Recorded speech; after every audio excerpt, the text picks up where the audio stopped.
of my Odyssey plans focus on the next 5 months of my life and how I want to design them. The first Odyssey plan focuses on doing research at Stanford. It also takes into account the few music commitments I have. But some of the main concerns that I have are: will I have time to take care of my mind and body? Will I have time to meet my friends and have fun? Will I get time to work on my college essays? My second Odyssey plan focuses on not only having an internship at Stanford, but also being a TA or a teacher assistant for AP Bio at UC Berkeley. So how I would do this would be I would go to my internship at Stanford for 2 days a week and then go to do TAing for 3 days a week. And I would still have many music commitments because I've already signed up for them and I can't back out now. So the concerns I have with this Odyssey plan are: will I be able to spend a lot of time commuting? And is it worth spending all that time commuting? Will I be able to still attend music rehearsals in the evening and exercise? Is it really feasible? And will I have enough time for college essays? My third Odyssey plan, which I wrote last, really helps me think through the concerns of the first two Odyssey plans. In this Odyssey plan, I look at maybe interning at Stanford 3 to 4 days a week so that I have time to do college essays, and I will still have time in August to take a vacation to Toronto. But, of course, I still have some concerns. Will I feel like I have made good use of my summer? Will I find it hard choosing between summer at Stanford and performing in Chicago and vacationing in Toronto? And will I have to put in more lab hours to get research credit?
Two more. Now take it back. Two.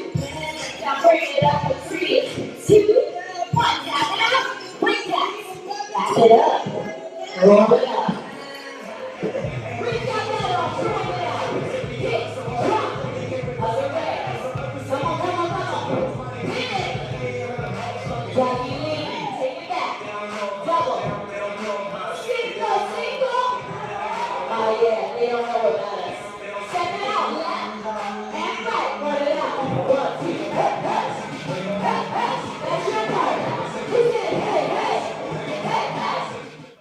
So I think the entire journey of doing this portfolio has really made me aware of how beneficial and helpful using the growth mindset is. So, obviously, the most overarching growth mindset or idea from the growth mindset that I've used is that there are multiple paths, or multiple right paths that can work to design your life. So that's the whole idea of the Odyssey plan. Having three Odyssey plans means here are three life options you can take. Here are three roads you can take. And there's no particular one which is the best, but there might be one that you choose to in the end because you can only choose one, and you're choosing to design that one and go down that path. Some of the other ones, or some of the other mindsets in the growth mindset that I have also learned to adapt to are usually I would think I should already know where I'm going, but now I know that I cannot know where I'm going unless I know where I am right now. So, kind of taking stock of what I am doing right now, what I have to do right now, will help me plan for the next few months. Like, what is necessary to do, what will be beneficial for me. So, it's that idea of planning the future simultaneously as the present. Another thing that's really important is even though we're constantly planning for our future, it's forgetting about the present. So even though we're thinking about what summer internship we're going to do, like we might sacrifice, oh yeah, I'm not going to go to the gym today. Oh yeah, I don't have time to meditate today. But forgetting about the present is really bad, and that inherently affects your future. So it's kind of having that balance between thinking about your present and thinking about the future. So it's doing both of them. And also, there sometimes there's a dysfunctional belief that work isn't supposed to be fun, but that's not true. Fun should is basically a guide for finding work that you love.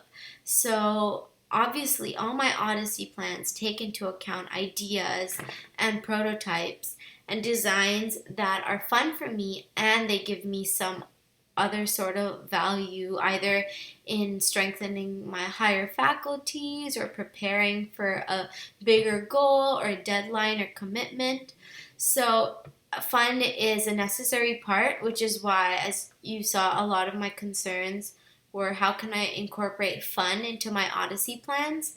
And there are some solutions that I've already thought of, like I can, organize college essay writing meetings or just sessions with my friends.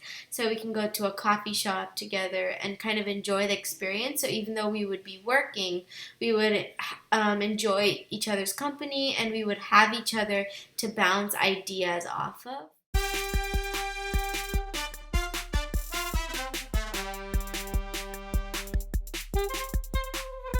Since Design Your Life has started, I've been exploring a lot of different meditation practices.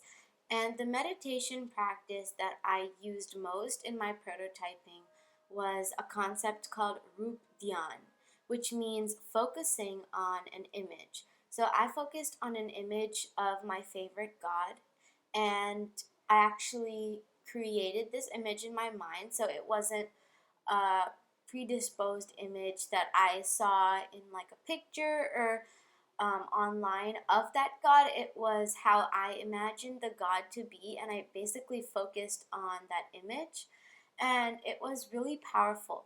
And even though that I thought that spiritual and secular meditation were very different, it's actually the same concept. So in secular meditation, usually you pick something like your breath or touch spots on your body, and you focus on those. You use that as the center of your mindfulness, but really it's all the same thing because in both cases, religious and secular, you're picking a neutral object. So God is a neutral object. It doesn't make you happy or sad. It doesn't, you're not directly influenced by it. Like, God can't trigger you to be like mad like anyone else. So if you focused on a person, that's the problem. That person can make you mad, that person can make you happy. So you're attached to that person. So that's why you have to pick something outside of the material realm, which is why you pick something like your breath, or you pick something like your favorite god, and you focus on that. And by focusing on that, you're basically becoming more mindful. And also, one thing that I learned through this process is to be more forgiving to myself. So even when I got distracted, usually I would be like, oh my gosh, you're not good at this meditating thing. Like, you keep going off track and not staying focused.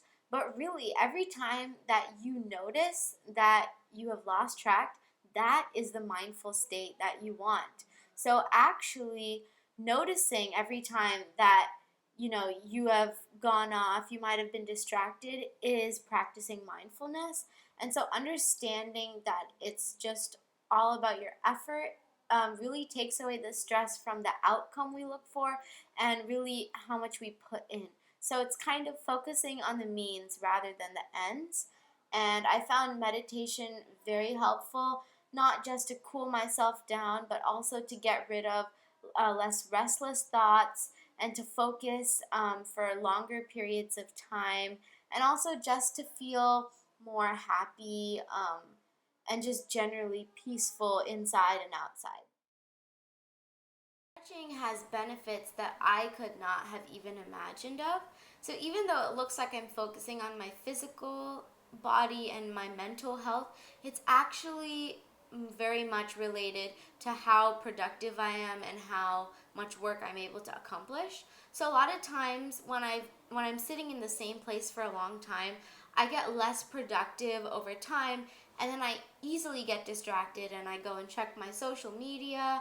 I go and watch something like a TV show, instead of continuing to do the work. But if I just take a 5 minute stretching break, it's like a complete reset, and I'm able to go back to whatever academic or whatever work related thing that I was doing. So, stretching actually really helped me save time, and it really helped me not procrastinate on things. So, stretching is a practice that I would ideally recommend. Just whenever you feel bored or tired of doing a certain task, but you still have some left, just taking that 5 minute stretch break and completely alleviating your mind of what you were doing before, and then after that 5 minutes, coming back to the activity with a complete fresh mindset really, really helps. And stretching is definitely a designing concept that I'm going to continue into the summer and probably throughout.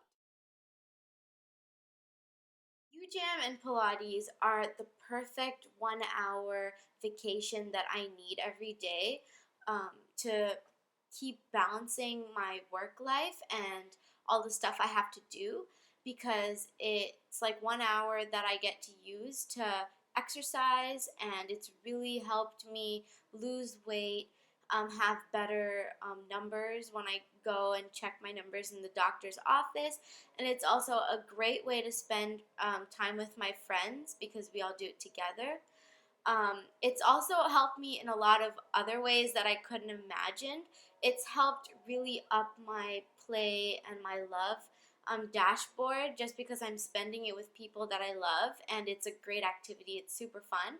Also, when I go to parties now, I have a lot of moves because of UJam, which is basically like hip hop dancing.